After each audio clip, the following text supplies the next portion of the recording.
uyu musore arimo araharura umugano, birarangira usa na wa wundi naberekaga. Urabona ko uyu mugano iyo uharuye ko ari bwo usa neza, iyo udaharuye nyine ubona ufite ikibara cy'ubururu cyangwa cy'icyatsi, icyatsi ntabwo uba usa neza mu by'ukuri. Ubwo rero agasomo ko kwiga guharura ndakeka nako mukabonye ko nako kaba kameze.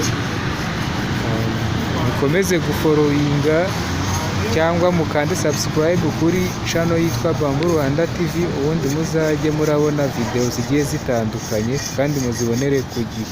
Bibutsa ko wakanze subscribe ariwe ubona video mu bambere.